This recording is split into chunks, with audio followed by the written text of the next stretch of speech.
और एक रिग्रेट मुझे यहाँ पे है, वो मैंने पहले भी बोला था। एक क्वेश्चन जो मुझे ना बहुत लोग पूछते हैं चैनल पे, और मैं हमेशा सोचता हूँ कि किसी की, जैसे आपको तो इतना एक्सपीरियंस है, उनसे गाइडेंस लेंगे, उनके क्या थॉट प्रोसेस है इस मामले में।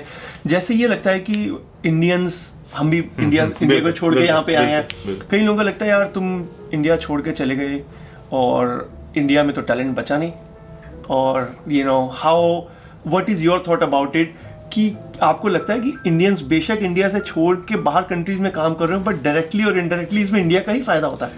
हमारे पास क्या है एक्सपोर्ट करने के लिए, जानते हैं? इंडिया में मैक्सिमम इंडियंस है, हाँ, वही कर रहे हैं हम। और उससे क्या फायदा हो रहा है कि वो एक टाइम का एक्सपोर्ट नहीं है। आदमी तो एक बार जाता है, लेकिन उसका सारा जो रूट्स है ना अभी भी इंडिया में ही है। हाँ, फर्स्ट सेकंड जनरेशन तो नहीं छूटेगा, beyond that I don't know. लेकिन फर्स्ट सेकंड जनरेशन जो है ना, वो इतना रिपैट्रिएट करता है पैसा, अदरवाइज घूमने जाता है। हाँ, क्योंकि इंडियन है ना तो इंडियन कपड़ा पहनेगा, बिल्कुल, इंडियन है ना तो इंडियन खाएगा, इंडियन है ना तो इंडियन वे से करेगा। ये सारा कुछ का पैसा जो है ना वो कहाँ जाएगा? इंडिया ही जाएगा अल्टीमेटली। अगर आप मसाले भी MDH के ही खाएंगे यहाँ पे, हम तो दाल चावल ही खाते हैं, तो दाल चावल ही खाएंगे ना, पास्ता पे तो नहीं चले जाएंगे, और बिकॉज आपने जगह चेंज कर दिया। फूडिंग तो बदलने वाली नहीं है ना, क्लोथिंग बदलने वाली नहीं है ना, क्योंकि जब भी आपका फेस्टिवल आएगा, चाहे एक बार ही आए, हाँ, आप उसमें ही जाएंगे। वो नहीं जा रहा है, वो नहीं जा रहा है ना, तो उससे फायदा किसको हो रहा है? डायरेक्टली इंडिया को हो रहा है, राइट? जस्ट बिकॉज हम यहाँ पे हैं, बहुत सारी कंपनीज इंडिया में बिजनेस भेजती है। अभी बता रहा हूँ, वो तो नेक्स्ट लेवल पे जाते हैं ना। अब देखिए, जैसे कि दो चीजें, एक इंडिया की कंपनी जो यहाँ आके इन्वेस्ट करी है, जैसे कि Wipro, TCS, Infosys and all that, वो जो यहाँ से कमा रही है वो भी वहीं जा रहा है। अदर वे राउंड क्या है, यहाँ की जो कंपनीज है बहुत सारी, वो वहाँ पर जाके इन्वेस्ट करती है। मैंने क्या किया है, कॉलेज का 2 कैंपस इंडिया में खोला है, एक अहमदाबाद में और एक चंडीगढ़ में, जो आपका कैनेडियन कॉलेज जो आपने बाय किया था जी, उसका लॉयलिस्ट के साथ टाई अप करके 2 कैंपस, एक चंडीगढ़ में। तो अगर आप इंडिया में बैठे रहते, बिल्कुल, तो ये 2 कॉलेज तो कहाँ से आते? पैसे ही नहीं होते, हाँ, है ना, हम तो हर समय उसी में रहते। जो आपकी ये वाली जो करंट फैक्ट्री है जहाँ पे हम लोग आए हुए हैं, Olympic tool and die and Olympic scientific corp, Olympic scientific corp, ये दोनों का ऑफिस यहीं पे है। हाँ। और ये 2 कंपनीज थोड़ा आप ओलंपिक साइंटिफिक कॉर्प जो है वो हेल्थ केयर में है, और उसका काम है, कुछ तो ट्रेडिंग करती है, जैसे कि फेस मास्क, फेस शील्ड और sanitisation equipments, body scanners and ये सारा का है। Plus they manufacture face shields यहाँ पे in this facility, and they also manufacture wheelchairs. So these two are the manufacturing. हमने अभी एक HMD के साथ टाई अप किया है for syringes, because vaccinations के लिए बहुत syringes की requirement है। तो Health Canada ने 2 weeks ago HMD की हमारी syringes approve कर दिए for health uses. So hopefully we will be focusing on that as well. Syringes will be a big major product. तो उसमें भी मेरे ख्याल से अगर आपके इंडियन कम्युनिटी है उस कंट्री के अंदर, तो इंडियन कंपनीज को रीच आउट करना आसान हो जाता है, कि वो अपना बिजनेस उन कंट्रीज में कर सकती है, क्योंकि इंडियन वहाँ पे होते हैं, और उससे इनडायरेक्टली इंडिया में कितनी एम्प्लॉयमेंट जनरेट होती है। एब्सोल्युटली। अगर हम फॉर एग्जांपल अभी फर्स्ट ऑर्डर सिरिंजेस का 1 मिलियन का भी आएगा ना, तो उतना तो वहीं से आएगा ना, इंडिया से आएगा, तो उतना वहाँ पर मार्केट में एम्प्लॉयमेंट जनरेट होगी, उतना आपको मेजर इन्वेस्टमेंट जाएगा। So everything goes directly. मान लो आपने कोई हेल्थ का प्रोडक्ट किया है, तो उसके लिए हेल्थ कैनेडा से अप्रूवल लेना काफ़ी चैलेंजिंग है। बहुत चैलेंजिंग है, हाँ, there are lot of documentation which is required, और प्लस मैन्युफैक्चरिंग के लिए तो बहुत कुछ रिक्वायरमेंट है, हाँ, there are lot of checks and balances.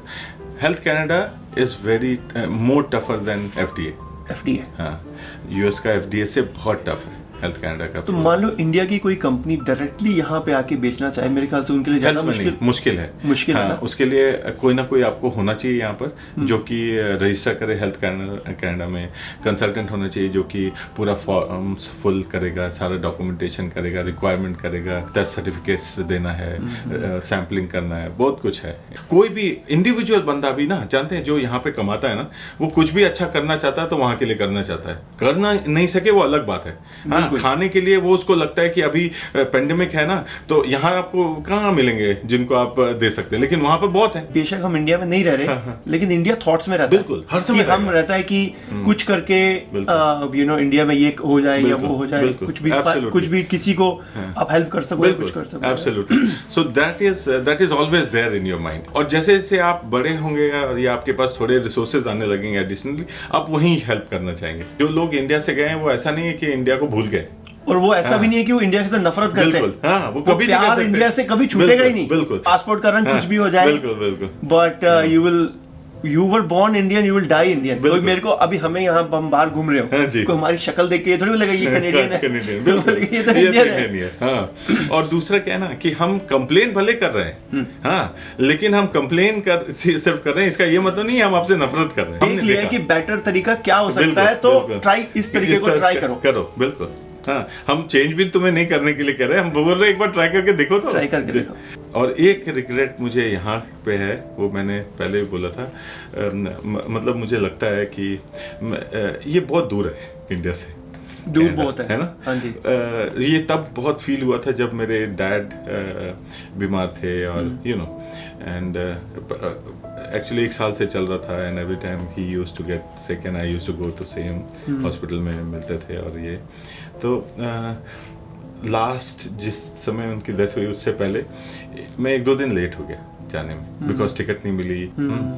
वो जो है ना मेरे दिल में बहुत है कि मैं उनको देख नहीं पाया लास्ट। हाँ, बहुत। और इसका इफेक्ट ये है कि इतनी दूर है ना ये, हाँ, कि अगर आप सोचेंगे भी ना तो 21-22 घंटे लग जाते हैं, बिल्कुल, है ना, ट्रैवलिंग प्लस टिकट कब पता नहीं कब की है, तो एक मतलब मोर देन 34 आवर्स तो फॉर श्योर है। हाँ, अभी टिकट सोचेंगे लेने के लिए तो that is one thing which I really, जो आपको मलाल होता है बिल्कुल जिंदगी में बहुत ज्यादा है।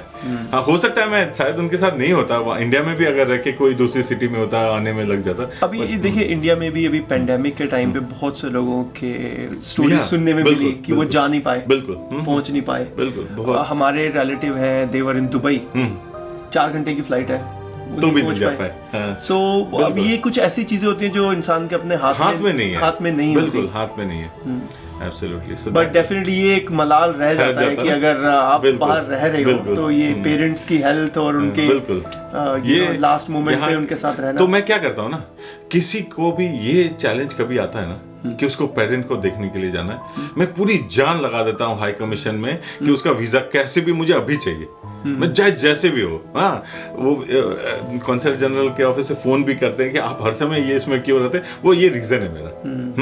कि कोई भी बंदा जो ये कहता ना कि मुझे यार मेरे पेरेंट नहीं है, they are not doing so well, I want to go, मैं बोलता आज ही जाओ, अभी क्या चाहिए ये बता। हाँ, पैसे चाहिए वो भी ले, बस जाओ तुम अभी। हाँ, ये एक थोड़ा, क्योंकि जो जिसने वो फील किया पेन उसी को पता होता है बहुत।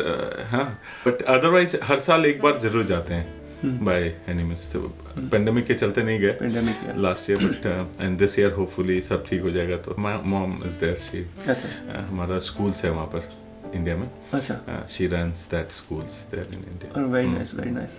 तो आपने उनको यहाँ बुलाने आए थे last year, but health wise she is not so well, तो थोड़ा ट्रैवल में कोई आपके सिबलिंग्स भी हैं वहाँ? हाँ, एक डॉक्टर है मेरा भाई छोटा, और एक सिस्टर है, डेंटिस्ट है। फिर ठीक है, चलो कोई है, फिर कोई टेक केयर करता है पेरेंट्स की, तो वही किड्स को वही लगता है कि कोई पेरेंट्स की टेक केयर कर रहा है। First thing in the morning पहला काम ये है कि उनको फोन करना है और कैसा दिन गया और क्या क्या हुआ, और कुछ अगर है तो किसी को बोलना कि वो दे के आओ अभी के अभी, कैसे भी करके। वो एक फीलिंग सी होती है ना, जो you can do it from here, right. जैसे मेरे और कई लोगों के दिमाग में होता है कि आप बिजनेस कर रहे हो और इतनी सारी कंपनीज मैनेज कर रहे हो, तो सोते कब हो? सोने का टाइम मिल जाता? वो भी आज ही मैं सुबह सर्च कर रहा था कि रोज 3 बजे नींद क्यों खुल जा रही है। तो एक उसका रीजन है स्ट्रेस भी है, चैलेंज है। कुछ पाने के लिए कुछ खोना पड़ता है, बस यही है ना। तो वो उसका चैलेंज ऑलवेज रहेगा। तो सुबह नॉर्मली कितने बजे उठ जाते हो आप? तो मैं 5 बजे उठता हूँ सुबह रोज, एवरी डे। मैं कभी 3 बजे भी उठ गया तो भी मैं थोड़ी देर लेटर रहता हूँ, 4 साढ़े 4 कैसे भी बजा के 5 बजे आता हूँ, अपनी चाय बनाता हूँ और बैठ के खूब पढ़ता हूँ। हाँ, क्योंकि उस समय कोई आपको डिस्टर्ब करने वाला नहीं होता है। और वो मेरा जो 5 to 6 और 7 है ना, 6:37, वो मेरा टाइम है लर्निंग का। हाँ, मैं रोज पढ़ता हूँ, रोज। तो क्या थोड़ा शेयर करेंगे हमारे साथ, क्या पढ़ते हैं? पढ़ता हूँ ना, मुझे कोई ऐसा प्री एजेंडा नहीं है कि मुझे पढ़ना है। हाँ, मैं एंटरप्रेन्योरशिप के ऊपर, बिजनेस के ऊपर, हाउ पीपल गेट सक्सेस, ऐसे बहुत सारे आर्टिकल्स हैं। हाँ, मैं उसको पढ़ता हूँ रोज। हाँ, I know it won't you don't read it to learn, it just registers in your mind. कहीं कोने में चला गया, कभी हाँ, चाहे 5 साल बाद भी काम आएगा, कभी आएगा काम। हाँ, अच्छा, और कुछ सक्सेसफुल स्टोरीज और सक्सेसफुल पीपल को पढ़ता हूँ कि उन्होंने क्या किया, इस सिचुएशन में कैसे निकले वो लोग। हाँ, वो क्या कर रहा है, हाँ, वो कहाँ पे क्या कर रहा है, उसका इफेक्ट बहुत है। मुझे लगता है रीडिंग बहुत जरूरी है। हाँ, जो अभी new generation and you know they should start looking to read a lot. वो बहुत जरूरी है, क्योंकि क्या होगा ना, ऐसा नहीं है कि उससे आपको कुछ तुरंत मिल जाएगा, रातों रात कुछ नहीं मिलेगा। उससे आपको ना कभी ना कभी एक व्यू मिलेगा कि कैसे हम क्या करते हैं, बिल्कुल ऐसे सिचुएशन में क्या करना है। हाँ, वो कुछ ना कुछ जरूर हेल्प करेगा, बिल्कुल। So that is one thing which I really want to you know let people do। मैं बहुत हेल्थ कॉन्शियस, मैं बीच में चेक करता हूँ रिकॉर्डिंग का बटन चल रहा है कि मैं बहुत एक्सरसाइज वाला टाइप का नहीं हूँ, लेकिन मैं हेल्दी खाता हूँ। That is one. मैं वेजिटेरियन हूँ। I don't drink as such. कभी जब सोशली अगर है तो I love having beer and share. मेरा क्या है कि because I am very active throughout the day, so that adds to your exercise other than having a time for बिल्कुल। या तो कई ज्यादा प्रॉब्लम तब है जब जैसे मैं अभी भी सॉफ्टवेयर डेवलपर ही हूँ, तो सारा दिन बैठे। हाँ, इसलिए वो बहुत जरूरी है कि that you know you have to have a good body to support your vision। ये and because you have neglected your body now, it will impact you in later। Yeah, when जब बहुत जरूरत होगी ना, तब वो सपोर्ट नहीं करेगा, then it will be। और प्लस वैसे भी मैं चाहता हूँ कि anybody who wants to have any kind of advice, guidance on in terms of anything, I would be happy to help। Definitely। तो मान लो, तो अगर मान लो आपको कोई कांटेक्ट करना चाहे, तो क्या बेस्ट तरीका है कांटेक्ट करने का? वे आप सर्च करेंगे, मेरा नाम आपको मिल जाएगा। आपने अगर मैसेज कहीं भी छोड़ा है ना, आपको रिप्लाई मिलेगा। हाँ, आप प्लीज ये मत सोचिए कि so I just want to tell guys कि अगर आपकी कोई जेन्युइन ऐसी हो कि आपकी कोई बिजनेस इंक्वायरीज हो, कि अगर आपको कोई बिजनेस इंक्वायरीज हो और आपको लगता है कि अनुराग जी आपकी हेल्प कर सकते हैं, आप कोलैबोरेट कर सकते हैं बिजनेस में, या ऐसा कुछ हो, तो definitely reach out. But please I would say कि अगर आपको सिर्फ ये हो कि कनाडा में प्लीज हमारी जॉब दे दो, कर सकता हूं, प्लीज अभी मना कर देता हूं, ऐसे मत करिए। It is too complicated. तो जॉब मिलना यहाँ पे गवर्नमेंट के रिक्वायरमेंट्स भी बहुत टफ है, और यू नो आपका मैन्युफैक्चरिंग है उसमें पॉसिबल भी हो पाएगा नहीं हो पाएगा, वी डोंट नो, बिल्कुल पता नहीं। और प्लस वर्क परमिट इजी नहीं है। unless until you have multi-million-dollar companies, जैसे कि IT में है, easy है, if they can get 100 slot। हाँ, manufacturing में ऐसा नहीं है। So those kind of definitely अगर आपकी कुछ आपको लगता है कि जैसे अनुराग जी की इतनी सारी कंपनीज हैं, आप कोई कोलैबोरेट करना चाहें, कोई बिजनेस का हो, तो डेफिनेटली रीच आउट। और लिंक्डइन पे भी हैं आप, और भी बहुत सारे तरीके हैं डॉक्टर अनुराग से रीच करने के लिए। तो कनाडा एक ऐसा जगह मुझे लगा है कि आपको सब कुछ मिलता है इंडिया का, लेकिन फिर भी वो टेस्ट नहीं मिलता है। हाँ, पता नहीं है कि इंडिया वापस जाके वो टेस्ट वैसे ही रहेगा कि नहीं, क्योंकि टेस्ट बट चेंज हो जाते हैं। बट ये तो बहुत जरूरी है। प्लस ना वहाँ सिंप्लिसिटी है इंडिया में। हाँ, वो यहाँ नहीं है। यहाँ थोड़ा ये है, क्या कहते हैं, because it is so commercialise and it is so this कि वो नहीं है यहाँ पे। वो सिंप्लिसिटी, जैसे इंडिया में सड़क के किनारे आपने ढाबे पे गाड़ी रोकी और वहाँ पे सिंपल दाल चावल खा लिए, बिल्कुल, तो वो जो टेस्ट होता है वो नहीं मिलेगा। चाहे जितना भी आप कोशिश कर लीजिए, 5 स्टार वाला टेस्ट फिर भी शायद मिल जाएगा। बिल्कुल 5 स्टार वाला तो जरूर मिल जाएगा, लेकिन वो नहीं मिलेगा जो वहाँ पे वो कर सकता है। तो वो एक मिसिंग है। प्लस ना गांव गांव है ना, एक गांव मिसिंग है। हाँ, तो आप किसी गांव से नहीं मैं हूँ नहीं, लेकिन जब भी मैं गया हूँ ना, तो गए तो बहुत होंगे। बहुत गया है, तो उसका एक फील अच्छा रहता है ना, बहुत आपको ना बहुत सुकून मिलता है गांव में। बिल्कुल, you feel like you where you are exactly, right. हाँ, वहाँ पे कोई भी आपको कुछ भी कर देगा बिना सोचे। They are not materialist, और उसमें आपको कोई दिखावा नहीं है, राइट। उसको पता है कि यही है उसका, है ना, उसको ना तो कहीं आगे जाना ना तो कहीं पीछे, तो वो इतना संतुष्ट है, उसको कहते हैं ना अपने इस पे कि that you will never get it right in your commercial world। तो कितने टाइम में इंडिया जाना हो पाता है?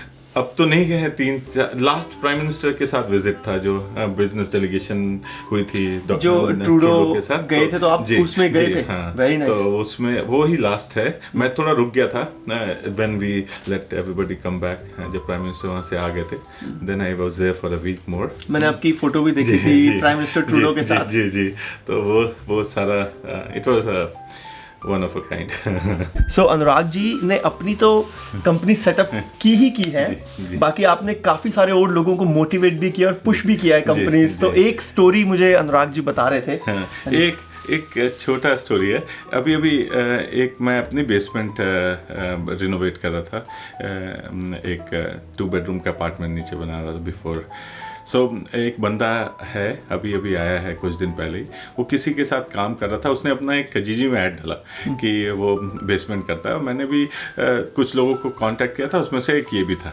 एक बार फ़ोन किया, उसने उठाया नहीं, दूसरी बार फ़ोन किया, तीसरी बार फ़ोन किया तो उसने उठाया, तो आया तो इंडिया का बंदा, मुझे अच्छा लगा थोड़ा बात करने के में, और ये वो मैं ये भी कर देता हूँ आपका, मैं वो भी कर देता हूँ आपका।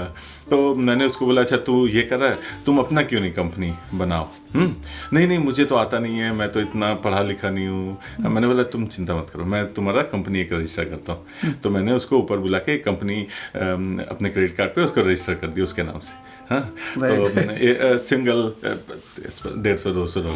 तो मैंने उसको बोला कि अब एक काम करते हैं, तुम्हारा एक ऐड डालते हैं, तुम्हारा एक वो बनाते हैं फेसबुक का पेज, और उसका एक रीमॉडर्नाइजिंग वो, if you want to get help for any remodelling, तो उसका 1-2 रिक्वायरमेंट आया। मैंने बोला मेरे पास थे, वुड के थे, मेरे तो मेटल के सारे काम है, तो मेरे इतने काम के नहीं है वो सारे मशीन, कुछ मशीनरी थी आपके पास जो वुड कट करने के लिए, वुड जैसे ट्रिम करना है, वो बेसबोर्ड काटना, उसके लिए मेरे पास सारे थे ही इक्विपमेंट ना। तो मैंने उसको बोला मैं तुम्हें सारे दे देता हूँ मशीन, क्योंकि बेचारा पैसे भी नहीं, अभी तो आया बेसमेंट में रहा, तब तक उसको कोविड हो गया। तो मैंने उसको फिर एक डॉक्टर को भेजा, एक है मेरे पास, उनको बोला कि जाके आप जरा उसको थोड़ा दवा दीजिए, और बेचारा एकदम मतलब बहुत डिफिकल्ट सिचुएशन में था, उसको फिर वो हेल्प करके ठीक हो गया। फिर अभी जब मैं यहाँ आ रहा था ना, तो वो बोला मैं आके वो मशीन ले जाऊँ सारे जितने भी, हम एकदम आ जाओ, तभी मैं लेट हो गया थोड़ा 5-10 मिनट। तो वो बेचारा घर पे पहुँच गया। मैंने बोला जल्दी ले लो, सारा ले लो, जो तुम्हें चाहिए, जो भी चाहिए वो लेके जाओ, और स्टार्ट करो। एक उसको वैन दिलाया $2000 का। हाँ, अच्छा, ताकि वो सामान लेके जाएगा ना, कैसे करेगा। तो एक एंटरप्रेन्योर तैयार हो रहा है आपके लिए, है ना, एक नया प्रोडक्ट, बहुत ये सेटिस्फाइंग है, राइट। कि सिर्फ अपने लिए नहीं, मतलब जितना हो सके उतना सबकी हेल्प करते रहना चाहिए। एब्सोल्युटली। और ये क्या होगा ना कि that will automatically come to the country, right. कुछ वो कमाएगा तो खर्च करेगा ना, खर्च करेगा तो फिर इकोनॉमी बढ़ेगी, है ना। So you are making that. अब उसने एक बंदा हायर किया, उसने एक बंदा हायर कर, बताइए, आज वो किसी के साथ काम करता है, आज उसने एक बंदा हायर किया है डे पे $300 पे, हाँ, जो कि उसके साथ काम करेगा आज के दिन। सो दैट इज, मुझे लगता है कि जैसे होता है ना कि छोटी सी चिंगारी चाहिए होती है, इंस्पिरेशन एक चाहिए होती है। अगर किसी को इंस्पिरेशन मिल जाए तो वो उसको पकड़ के और मुझे उससे कुछ चाहिए नहीं, हाँ, बिटवीन यू। अगर वो अच्छा बनेगा ना तो किसी दिन आके के बताएगा, किसी दिन आके देखो क्या होता है कि आप जितना पॉजिटिवनेस आप सोसाइटी में फैलाते हो ना, वो कल को घूम फिर के आपके पास ही आता है। बिल्कुल आएगा। तो ये एक अच्छा बहुत बढ़िया। आई थिंक कि जो आपने हमारे को नॉलेज के टिडबिट्स दिए, I think I am very sure कि ऑडियंस के और हमारे लिए बहुत काम आएंगे आगे जाके। हम भी अगर कुछ सोचें कुछ बिजनेस स्टार्ट करने की या कुछ, कुछ बिजनेस के लिए कहना चाहता हूँ। When you want to start, first thing is you need to understand कि कौन सा बिजनेस करना है ना। उसका एक थॉरो रिसर्च होना चाहिए, हाँ, बिजनेस तो बहुत बड़ा चीज है ना, वेरी वास्ट फील्ड। आपकी एक्सपर्टीज कहाँ है, ये बहुत ज़रूरी है।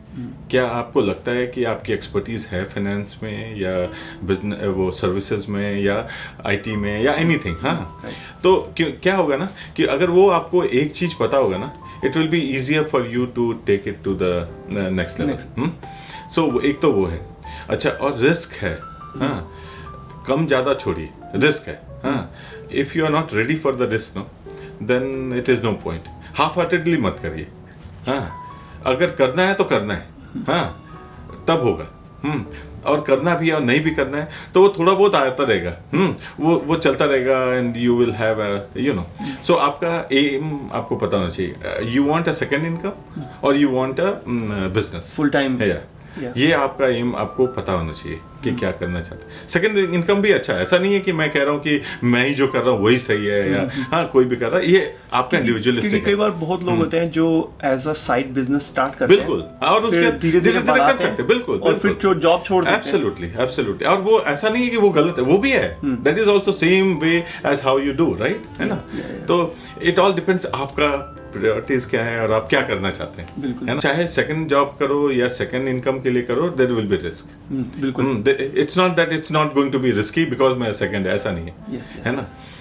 There is a risk and you have to make sure that, because now you are putting your first job also on risk to start a second, right? So and then the time balance and then the stress which will come with the second career or second, you know. I think safest approach ये है कि अगर आपकी पहली job थोड़ी stable है, आपको उसमें से टाइम निकालने में दिक्कत नहीं हो रही है, तो थोड़ा इजियर हो जाता है। बिल्कुल। सो ये आपकी कंपनी यहाँ पे है। अभी हम लोग नीचे चलते हैं और टूर लेंगे। और क्या हम आपकी कोई मशीन्स वगैरह भी देख सकते हैं? बिल्कुल, सब कुछ आपको दिखाएंगे। तो मशीन्स देखेंगे और जो आप व्हील चेयर का बता रहे हैं वो देखते हैं। बिल्कुल। तो चलिए चलते हैं, नीचे चलते हैं, and then we will end this video after that.